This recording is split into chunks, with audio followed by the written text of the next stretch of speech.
Captain Jake Morrison stared at the screen in front of him. The signal had been coming from the Kepler 442 system for 3 weeks now. It was not like anything they had seen before. The pattern was too complex to be natural, but too strange too. Be human, Lisa. What do you make of this? Jake asked Dr. Lisa Carter, who was studying the data at her station. She was the best xenobiologist in the fleet, and if anyone could figure out what they were looking at, it would be her. Lisa looked up from her work. Her brown hair was tied back in a simple ponytail, and she had dark circles under her eyes from staying up late analyzing the signal. Captain, this is definitely artificial. The mathematical patterns are too precise to be from any natural source we know about. Commander Rick Hayes, the tactical officer, turned from his console. Sir, I'm picking up energy readings from the source. Whatever is sending this signal has power levels that are off the charts, much higher than anything we can produce. Jake nodded slowly. The UES Horizon had been exploring deep space for 2 years now, looking for signs of intelligent life. Had found plenty of dead worlds and empty space, but nothing that suggested they were not alone in the universe. This signal could change everything. Paul, how long until we reach the system?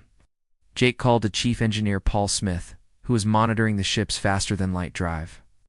About 6 hours, Captain, Paul replied. He was a big man with rough hands and an easy smile. The drive is running perfectly. We should drop out of FTL right on schedule. Jake walked to the main view screen and looked out at the stars rushing past them. His crew was good, maybe the best in the fleet. Had been together for almost 3 years now, and they worked like a well-oiled machine. But this mission felt different. They were about to make history one way or another. Amy, keep monitoring all frequencies, Jake told Communications Officer Amy Davis. I want to know the second anything changes about that signal. Amy nodded and turned back to her.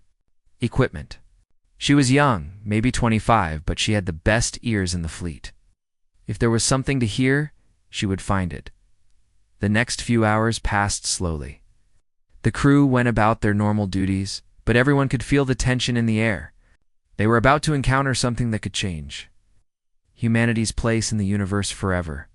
When they finally dropped out of FTL, what they saw took their breath away. In front of them was a massive space station, bigger than anything humans had ever built. It was shaped like a giant ring, slowly rotating around its center. The metal was dark gray, almost black, and covered with strange markings that seemed to glow with their own light. My God, Lisa whispered. It's beautiful. Rick was already scanning the station with his sensors. Captain, I'm reading multiple life signs aboard that station. At least 12 different species, maybe more. The energy output is incredible, but it's being kept at very low levels, almost like they're trying to hide. Jake felt his heart racing. This was it. His first contact with an alien civilization, maybe several civilizations. Everything they did in the next few hours would be remembered forever. Amy, are you picking up any communications? Jake asked. Yes, sir. Multiple frequencies, but they're all encrypted. I can't make sense of any of it.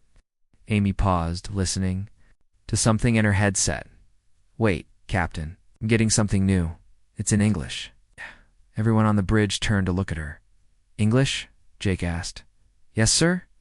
A voice is saying, human vessel. Please respond. We have been waiting for you. Amy looked up at Jake with wide eyes. Sir, how do they know our language? Before Jake could answer, the main view screen flickered and changed. Instead of showing the space station, it now showed what appeared to be the inside of a room.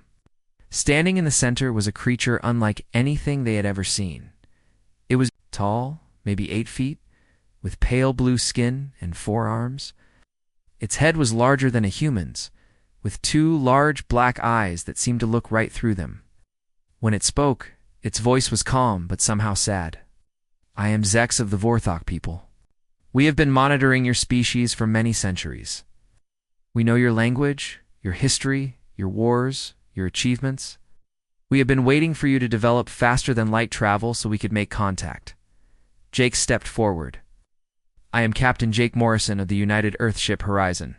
This is indeed first contact for humanity. We are honored to meet you. The alien Zex tilted its head in what might have been acknowledgement. Captain Morrison, we wish this meeting could be under better circumstances. We have not contacted. You too welcome you to the galaxy. We've contacted you because we need your help. Our help, Jake asked. What could we possibly do for a civilization as advanced as yours? Zex's large eyes seemed to grow even sadder. Captain, you must understand. We are not the advanced civilization you think we are. We are refugees. We have been hiding in this station for over 3,000 years, along with representatives from 11 other species. We are all that remains of once great civilizations that spanned hundreds of worlds. Lisa stepped forward. What happened to your civilizations? They were destroyed, Zex said simply. By something we call the silence. It moves through space, finding civilizations that have reached a certain level of development. When it finds them, entire star systems simply disappear. No distress signals, no survivors, no trace that they ever existed. Rick's face went pale. How many civilizations has this thing destroyed? Over 200 in the past millennium, Zex replied. Species that had mastered faster than light travel, energy manipulation, even time dilation, none of it mattered. They all fell to the silence. Jake felt a chill run down his spine. Why haven't you fought back? We have tried, Captain Morrison. We have tried everything. We've hidden, we have run, we have even attempted to make ourselves invisible to it. Nothing works. Silence finds us eventually, and when it does, we disappear. His station. You've been hiding for 3,000 years. How are you still alive?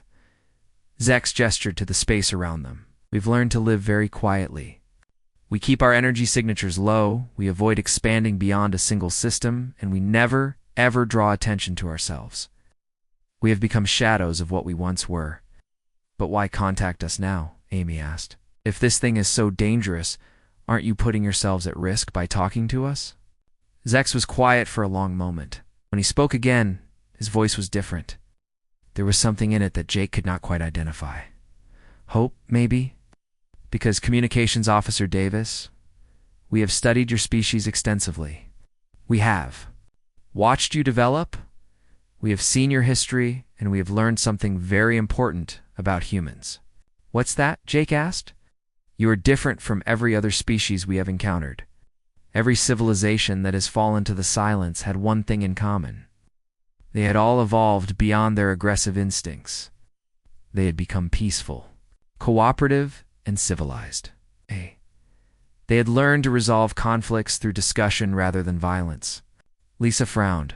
That sounds like a good thing. It should be, Zex agreed. But it is also what makes a species vulnerable to the silence. Every species that has disappeared had achieved what you might call peaceful maturity. They had grown beyond their capacity for true aggression. Jake was beginning to understand, but humans haven't. No, Captain Morrison, humans have not. Your species has achieved remarkable technological advancement while retaining your fundamental capacity for violence. You are the only species we have encountered that has never truly evolved past your aggressive instincts. Rick laughed, but there was no humor in it. So you're saying we're useful because we're violent? You are useful, Zex said carefully, because you are the only species that might be able to do what we cannot. You might be able to fight. The bridge fell silent. Jake looked around at his crew, seeing the same mixture of fear and determination, in their eyes, that he felt in his own heart. They had come looking for new worlds and new civilizations. Instead, they had found a universe full of refugees, all hiding from something that had been hunting civilizations for thousands of years. Tell us more about the silence, Jake said finally. Tell us everything. 3 hours later, Jake found himself standing in the docking bay of the alien station. The place was enormous, with ceilings that stretched up into darkness. Strange lights moved along the walls in patterns that hurt his eyes if he looked at them too long. The air smelled like metal and something else he could not identify. Dr. Lisa Carter stood beside him, holding a small device that was recording everything they saw. Her scientific mind was clearly excited, but Jake could see the worry in her eyes too. Behind them, Commander Rick Hayes kept one hand near his weapon, even though Jake had ordered him to keep it holstered. Captain Morrison, Zex said as he approached them. Up close, the alien was even more impressive. His forearms moved with fluid grace, and his large black eyes seemed to take in everything at once. We are honored to have you aboard our sanctuary. Thank you for having us, Jake replied.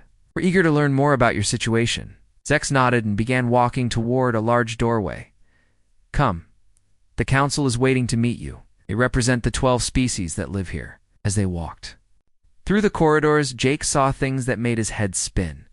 The walls were covered with symbols from different languages, some carved into the metal, others projected as holograms. Creatures of all shapes and sizes moved through the halls, each one clearly from a different world. How long have you all been living together like this? Lisa asked. The first refugees arrived here 4,000 years ago, Zex explained. My people came 3,000 years ago. The most recent arrivals came just 50 years ago. We have learned to work together because we must. The silence leaves us no choice. They entered a large circular room with a domed ceiling. Around the edges stood representatives from the 12 species. Jake had never imagined such diversity could exist. There were creatures that looked like giant insects, others that seemed to be made of living rock, and some that were so strange he could not even guess what they might be. Council members, Zex announced, I present Captain Jake Morrison, Dr. Lisa Carter, and Commander Rick Hayes of the human species. A creature that looked like a cross between a bird and a lizard stepped forward. When it spoke, its voice was high and musical. I am Cree of the Fallon people. We have studied your species with great interest, humans. Your development has been most unusual. Unusual how? Jake asked. Another alien, this one resembling a tall tree with moving branches, spoke in a voice like wind through leaves. Most species follow a predictable path. They develop intelligence, then technology, then they learn to live in peace. Your species has developed incredible technology while remaining in a constant state of conflict. Lisa frowned. We've had periods of peace, S agreed. A creature that looked like a floating jellyfish made of light. But even in your peaceful times, you maintain military forces. You prepare for war even when you are not fighting. This is very rare. Jake was beginning to understand. You're saying most species give up their militaries once they achieve advanced technology? Not just their militaries, Zex said. They give up their capacity for organized violence entirely. They evolve beyond it.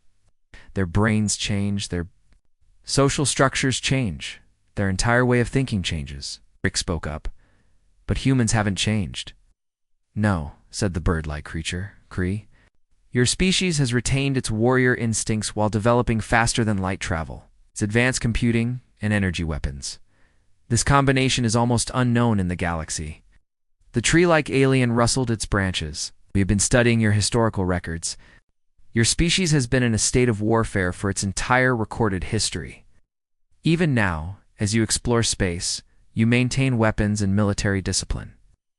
That's just being practical, Jake said. We don't know what we might encounter out here. Exactly, Zex said, and Jake could hear excitement in his voice. That is the difference. We stopped being practical about violence thousands of years ago. We evolved beyond the need for it, or so we thought. The jellyfish-like creature pulsed with different colors as it spoke.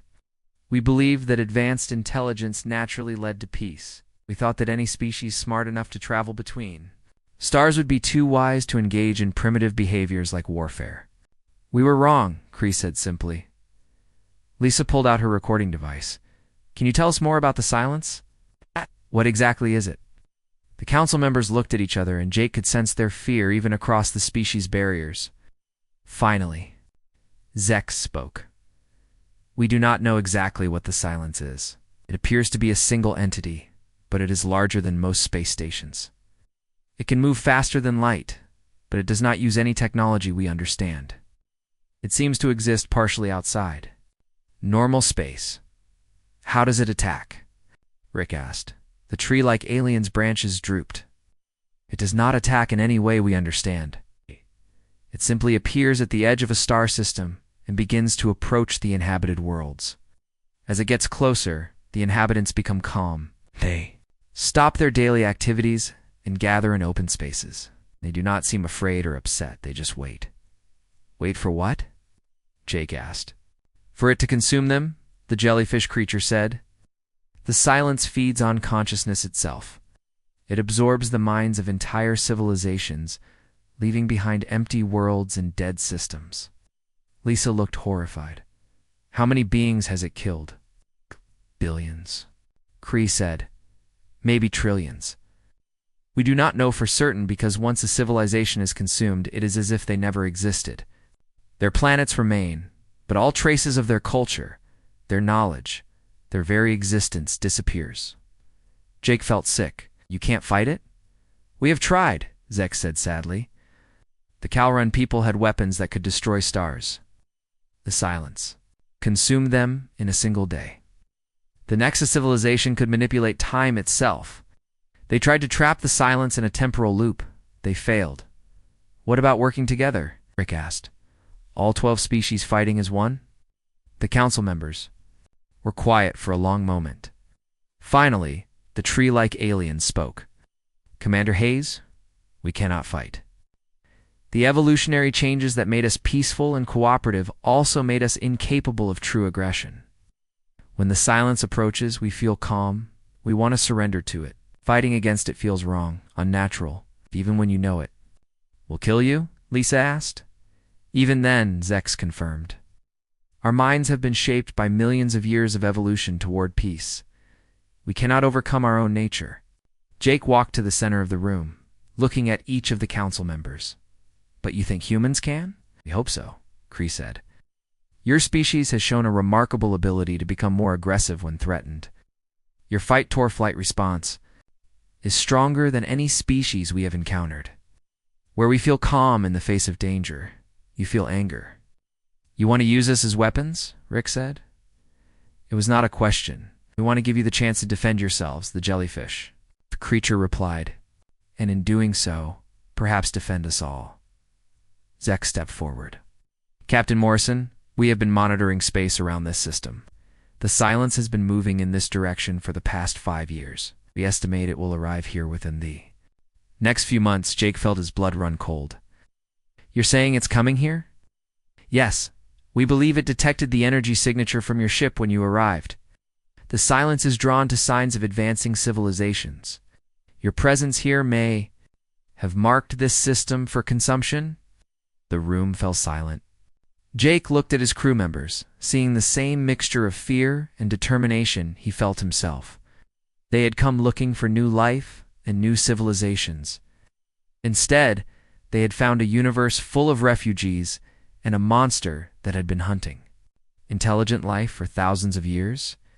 What do you want us to do? Jake asked finally. We want you to be what we cannot, Zek said. We want you to be dangerous. Jake nodded slowly. Then that's exactly what we'll be.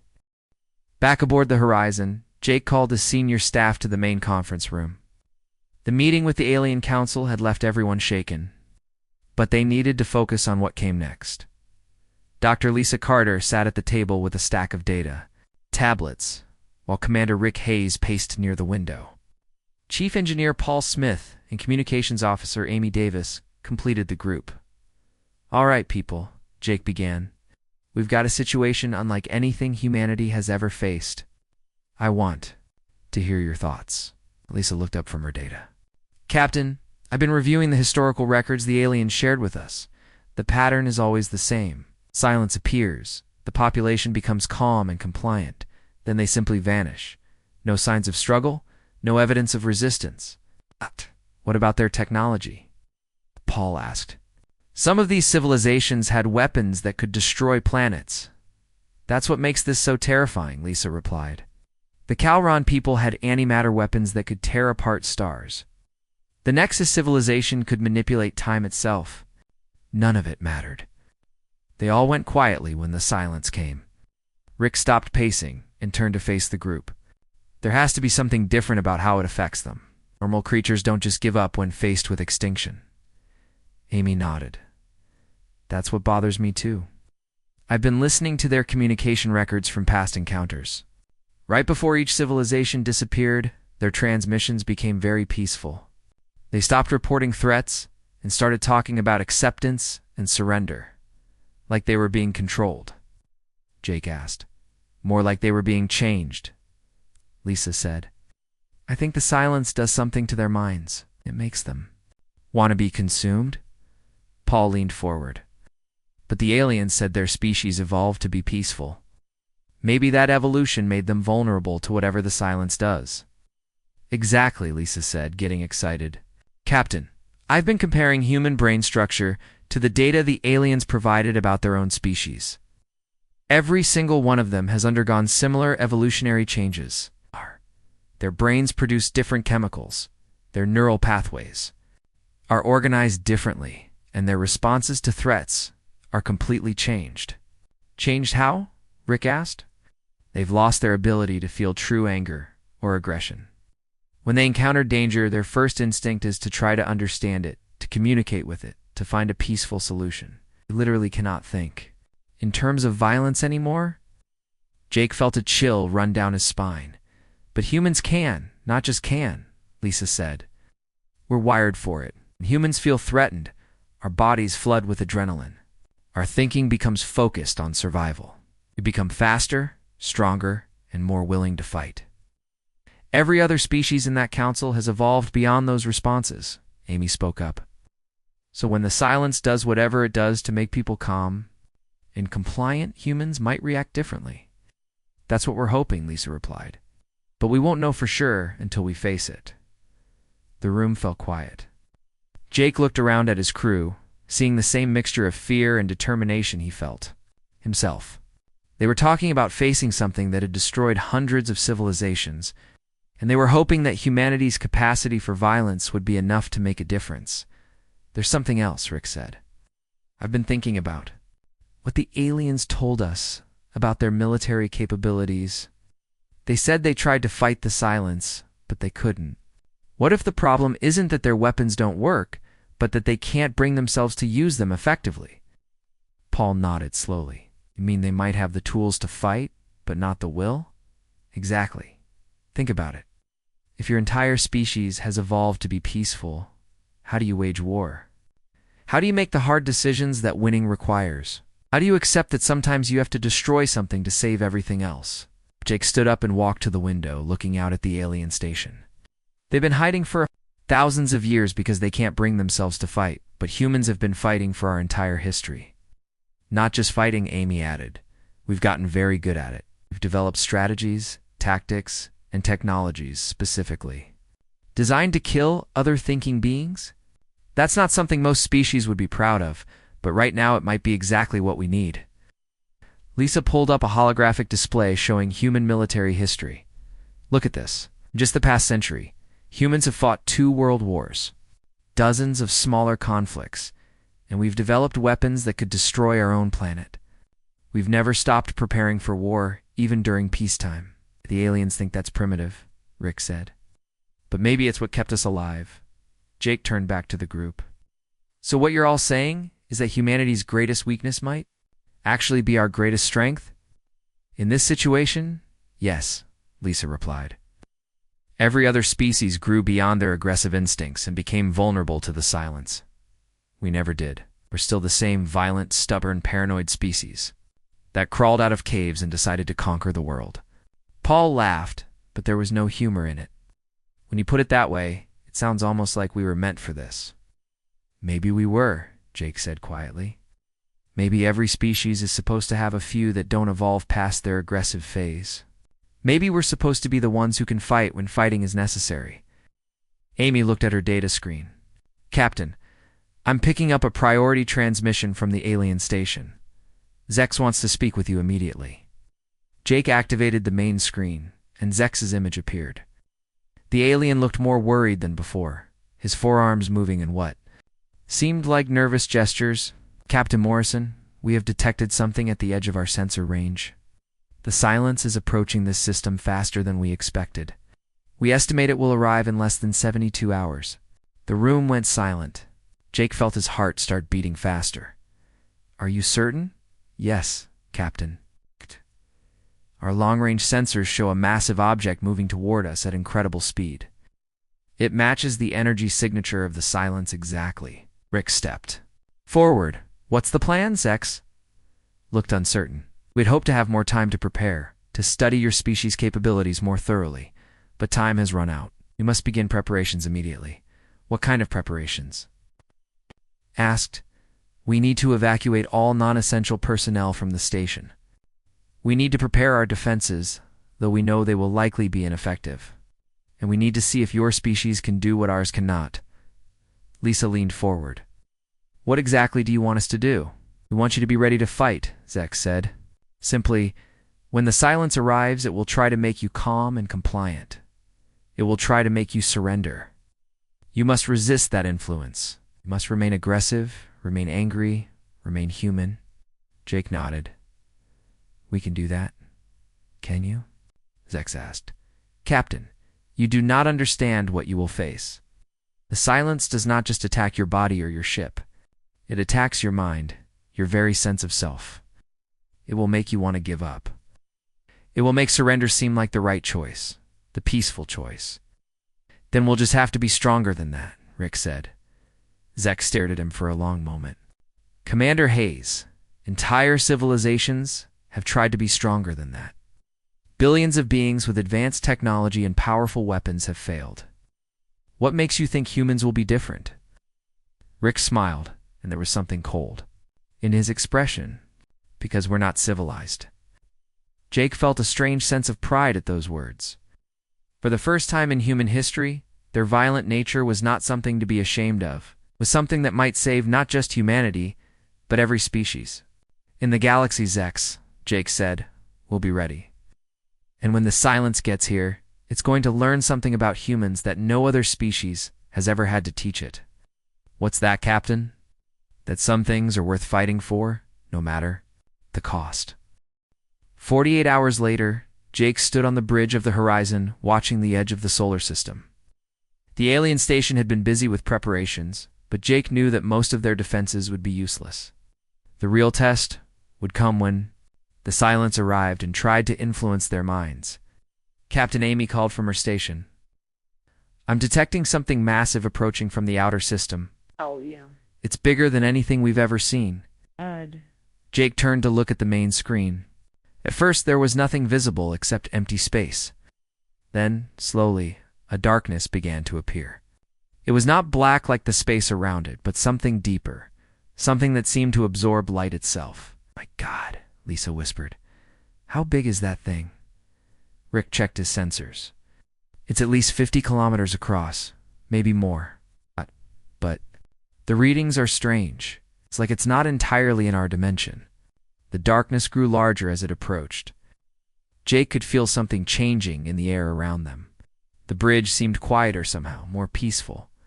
He noticed that his crew was standing straighter, their faces becoming calmer. Everyone stay. Sharp, Jake ordered. Remember what we talked about? Don't let it make you calm. But even as he said it, Jake could feel the effect starting to work on him. There was a voice in his head, very quiet but growing stronger. It was telling him that resistance was pointless, that surrender would be peaceful, that fighting would only cause pain. On the main screen, Zex appeared from the alien station, but something was wrong with the alien's image. Zex looked completely at peace, his forearms hanging loosely at his sides. When he spoke, his voice was different, softer. Captain Morrison, can you feel it? The silence is here. It brings such peace. There is no need to fight anymore. We can finally rest. Jake felt his own muscles relaxing. The voice in his head was getting louder, more persuasive. It would be so easy to just give up, to stop struggling, to accept whatever the silence wanted. Then, Rick spoke, and his voice was filled with anger. Captain, snap out of it. This thing is trying to control our minds. The anger in Rick's voice cut through the peaceful feeling like a knife. Jake shook his head, forcing himself to think clearly. Around him, his crew was beginning to look dazed, their eyes unfocused. Amy, cut the connection to the alien station, Jake ordered. Paul, full power to weapons. Lisa, I need you to monitor our brain activity. Tell me if this thing is affecting us. Lisa blinked several times as if waking up from a dream. Captain, I'm reading strange energy patterns directed at our ship. Some kind of psychic influence, but it's not working on us the way it should. What do you mean? Jake asked. The energy is trying to make us calm and compliant, but our brains are reacting differently. Instead of becoming peaceful, we're becoming more alert, more focused. It's like our fight or flight response is kicking in. Rick was checking his weapon systems. Good, because I'm getting really tired of something trying to mess with my head. On the screen, the silence was now close enough to see clearly. It was not a ship or a creature in any normal sense. It looked like a living shadow, constantly shifting and changing shape. Parts of it seemed to exist in normal space, while other parts flickered in and out of reality. Captain Amy said, "I'm receiving a transmission from the silence itself." "Put it through," Jake ordered. The voice that came through the speakers was not really a voice at all. It was more like a feeling, a presence that spoke directly to their minds. But where it should have been calming, it felt threatening to human ears. Small beings of the new species. I am the silence. I have come to bring you peace. Surrender your consciousness to me, and you will know eternal rest. Resist, and you will know only pain. Jake felt his anger rising. This thing had destroyed hundreds of civilizations, killed trillions of beings, and now it was threatening his crew. "This is Captain Morrison of the human vessel Horizon. You're not welcome in this system. Leave now, or we'll make you leave." There was a pause, and Jake could feel the silence's confusion. "You resist? This is not possible. All advanced species accept the gift of eternal peace. Why do you choose pain over rest?" "Because," Jake said, his voice getting harder, "we're not like other species. We don't go quietly." The silence moved closer, and Jake could feel its psychic influence getting stronger. But instead of making him calm, it was making him angrier. He could see the same thing happening to his crew. Their faces were becoming more focused, more determined. "Lisa, what's happening to us?" Jake asked. "The psychic energy is triggering our stress response," Lisa replied, her voice tight with concentration. "Our bodies are flooding with adrenaline. Our brains are going into combat mode. This thing is trying to make us peaceful, but it's having the opposite effect." Rick was now fully focused on his weapons console. "Captain, I've got target lock. On that thing, should I fire?" "Wait," Jake said. "Let's see what it does next." The silence seemed to be getting frustrated. Its psychic influence grew stronger, pushing against their minds with increasing force. But the harder it pushed, the more the human crew resisted. "Paul, how are our engines?" Jake asked. "Running hot, Captain. This thing's presence is affecting our power systems, but we're still operational." On the sensor displays, Jake could see the alien station. The other species were not resisting at all. They were gathering in the main halls, standing quietly, waiting for the silence to consume them. They looked peaceful, almost happy. "Amy, try to raise the alien station," Jake ordered. "No." "Response, Captain. I think they're already under its complete control." Jake felt a surge of anger. These beings had survived for thousands of years, hiding from this monster. They had hoped that humanity could save them. And now they were going to die because they could not fight their own peaceful nature. Jake said. "Rick, all weapons, full power. Target that thing and fire everything we have." "With pleasure, Captain." The Horizon's weapons lit up the darkness of space. Energy beams and projectiles struck the silence, and for the first time in thousands of years it reacted with what seemed like surprise. Parts of its shadowy form flickered and wavered where the weapons hit. The silence's psychic influence suddenly increased tenfold. Jake felt it pressing against his mind like a physical weight, trying to crush his will to fight. But instead of giving in, he found himself getting even angrier. "Is that all you've got?" Jake shouted at the screen. "We're humans. We've been fighting each other for thousands of years. You think some psychic pressure is going to make us surrender?" Lisa was monitoring the crew's vital signs. "Captain, our stress levels are off the charts, but we're still functioning. In fact, we're functioning better than normal. Our reflexes are faster. Our thinking is clearer. It's because we're designed for this," Rick said as he continued firing. Every other species evolved past their ability to fight. But humans never did. We're still the same aggressive, stubborn species that survived ice ages and predators and wars. The silence seemed to realize that its normal tactics were not working. It began to change, becoming more solid, more focused. Jake could feel its attention turning fully toward them, and he knew they were about to face something that no other species had ever experienced. "All right, people," Jake said, his voice calm but deadly. "This thing wants a fight. Let's give." It won, it'll never forget. The battle for the survival of every thinking being in the galaxy was about to begin. The battle that followed was unlike anything in recorded history. The Silence, frustrated by the humans' resistance, began to change its tactics. Instead of trying to make them peaceful, it started attacking their minds directly, sending waves of fear and despair. But Jake and his crew had been through combat training. They knew how to function under pressure, how to push through fear and keep fighting. What the Silence meant as an attack, they treated as just another challenge to overcome.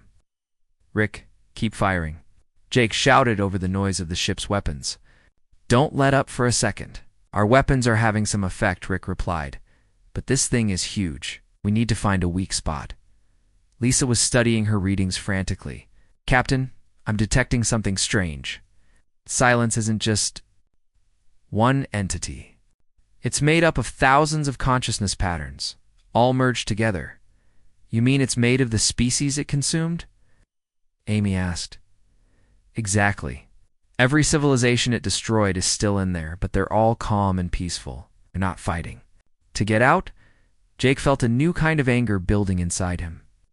This monster had not just killed those civilizations. It had trapped them, made them part of itself. "Can we free them?" "I don't know," Lisa said. "But if we could somehow disrupt the peaceful state they're in, maybe they could help us fight from the inside." Paul spoke up from his engineering station. "Captain, what if we broadcast something that would make those trapped consciousness angry? Something that would break through their peaceful state?" "Like what?" Jake asked. Rick smiled grimly. "Like human history." Jake understood immediately. "Amy, can you access our historical database?" "Yes, Captain. What do you want me to broadcast?" "Everything. Our wars, our conflicts, our struggles. Every time humans refused to give up, every time we fought against impossible odds. Show the Silence what real aggression looks like." Amy's fingers flew over her controls. "Broadcasting now, Captain. I'm sending recordings of human warfare, military music, battle speeches, everything we have." The effect was immediate. The Silence writhed as if in pain, its shadowy form becoming unstable. Jake could feel its psychic influence wavering. "It's working," Lisa shouted. "I'm reading disruptions in the consciousness patterns inside the Silence. Some of them are starting to struggle." But the Silence was not giving up. It focused all its remaining power on the human ship, trying to crush their minds with raw psychic force. Jake felt the pressure building in his head, threatening to split his skull open. "Hold together, people," Jake ordered. "Remember who we are? We're humans. We don't surrender." The crew fought against the mental assault, each of them drawing on their own experiences with conflict and struggle. Paul remembered fighting bullies as a child. Amy thought about the time she had to survive alone in the wilderness for 3 days. Rick focused on every battle he had ever fought. Lisa recalled her struggle to become a scientist in a field dominated by men. And Jake thought about all of human history. Every war, every revolution, every time someone had stood up against oppression and said no more. He thought about farmers with pitchforks fighting kings, about soldiers holding impossible positions, about ordinary people doing extraordinary things when everything was at stake. The Silence began to retreat, pulling back from the human ship. But Jake was not about to let it escape. "Paul, all power to engines. We're going after it." "Captain, are you sure that's wise?" Lisa asked. "This thing has been hunting civilizations for thousands of years," Jake replied. "If we let it go, it'll just find another system, another group of peaceful species to consume. We end this here." And now, the horizon accelerated toward the Silence, its weapons firing continuously. But as they got closer, something unexpected happened. The consciousness patterns inside the Silence that had been awakened by the human broadcasts began to fight back. "Captain," Lisa said, amazement in her voice, "the trapped civilizations are breaking free. The human aggression we broadcast is spreading through the Silence like a virus." On the screen, they could see the Silence tearing itself apart as the peaceful consciousness inside it remembered how to be angry, how to fight, how to resist. Thousands of years of suppressed warrior instincts came flooding back all at once. The Calron people, who had once built weapons that could destroy stars, remembered their rage at being consumed. The Nexus civilization, masters of time itself, recalled their fury at being trapped. Every species that had been absorbed began to struggle against their captor, but the silence was not finished. With a final, desperate effort, it tried to escape, gathering its remaining power to jump to another dimension. Jake realized they had only one chance to stop it. Rick, fire everything we have at its core. Amy, broadcast our entire military database. Directly into that thing, show it what humans do to enemies that threaten innocent people. The combination of weapons, fire, and pure human aggression was too much for the silence. The entity that had fed on peaceful consciousness for millennia could not process the sheer, stubborn violence of human thought. It was like trying to digest poison. With a sound that was felt more than heard, the silence collapsed in on itself. The consciousness patterns it had consumed were finally free, but they had been changed by their contact with human aggression. As they dispersed back into space, they carried with them something they had lost long ago. The knowledge of how to fight. Jake watched as the alien station came back to life. The species that had been under the silence's control were waking up. And for the first time in thousands of years, they did not look peaceful. They looked angry. Zex appeared on the main screen, but he was different now. His large black eyes held something that had not been there before: the capacity for righteous fury. Captain Morrison, Zex said, and his voice was stronger than it had ever been. "What have you done to us?" "We reminded you how to fight," Jake replied. "We showed you that sometimes peace is not enough. Sometimes you have to be willing to be dangerous." "The silence is gone," Zex said, wonder in his voice. "After thousands of years, it is finally gone. But we are changed. We can feel anger again. We can feel the desire to fight. Is that a bad thing?" Rick asked. Zeg was quiet for a long moment. "I do not know. We spent so long believing that aggression was primitive, that violence was beneath us. But now I understand that we threw away something important when we evolved past those instincts." "You threw away your ability to protect yourselves," Jake said, "and your ability to protect others."